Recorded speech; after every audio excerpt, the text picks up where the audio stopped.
اعوذ باللہ من الشیطان الرجیم بسم اللہ الرحمن الرحیم۔ محترم ناظرین، آج کی ویڈیو میں آپ کو بتاؤں گا کہ ایک شخص کو دفن کرنے کے بعد جب لوگ واپس جانے لگے تو قبر سے ایک خوفناک دھماکے کی آواز آئی اور پھر اس قبر میں سے ایک خوفناک کالا کتا باہر نکل آیا۔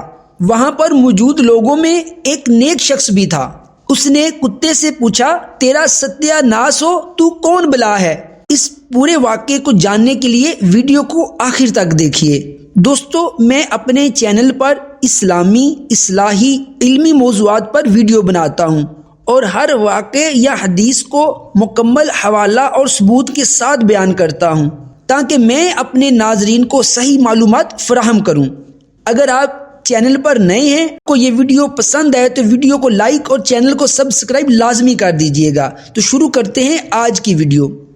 محترم ناظرین، روض الریاحین میں یہ واقعہ تحریر ہے کہ حضرت علامہ یافعی رحمۃ اللہ تعالی علیہ فرماتے ہیں، ملک یمن میں ایک میت کو جب دفن کر کے لوگ واپس آنے لگے تو قبر میں سے ایک گرجدار دھماکے کی آواز آئی تو اس قبر میں سے ایک کالا کتا باہر نکل آیا۔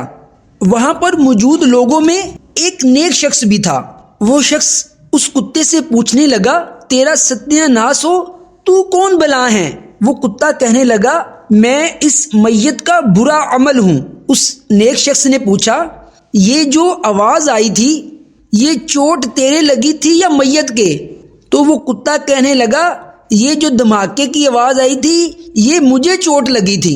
تو اس نیک شخص نے اس کتے سے اس کی وجہ پوچھی تو وہ کتا کہنے لگا کہ میں اس کا برا عمل ہوں اور اس پر عذاب کی صورت میں مسلط ہونے لگا تھا، لیکن پھر اس مردے کے پاس سورہ یاسین اور وہ قرآنی آیات وغیرہ جن کا یہ شخص اپنی زندگی میں ورد کیا کرتا تھا، تلاوت کیا کرتا تھا، وہ آ گئیں اور مجھے اس کے پاس جانے نہ دیا اور مار کر نکال دیا۔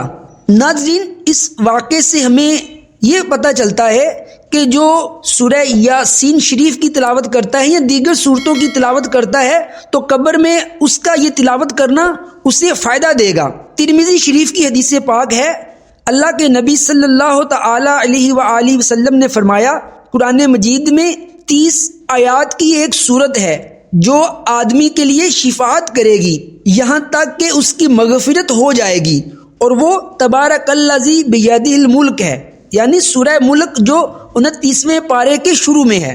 محترم ناظرین، شرح الصدور کی یہ روایت ہے کہ حضرت ابن مسعود رضی اللہ تعالیٰ عنہ روایت کرتے ہیں کہ جس نے سورہ تبارک الذی یعنی سورہ ملک ہر رات پڑھی، خدا اسے عذاب قبر سے محفوظ رکھے گا۔ تو رات کو سونے سے پہلے سورہ ملک جو کہ 29ویں پارے کے شروع میں اس کی تلاوت کر لیا کریں، جب موقع ملے سورہ یاسین کی تلاوت کر لیا کریں۔ اللہ تعالی ہمیں قرآن پڑھنے اور اس کی برکتیں حاصل کرنے کی توفیق عطا فرمائے۔ اگر آپ کو یہ ویڈیو پسند آئی ہے تو ویڈیو کو لائک کریں، چینل پر نئے ہیں تو چینل کو سبسکرائب لازمی کر دیجئے۔ نیکسٹ ویڈیو تک مجھے اجازت دیجیے۔ اللہ حافظ۔ السلام علیکم ورحمۃ اللہ وبرکاتہ۔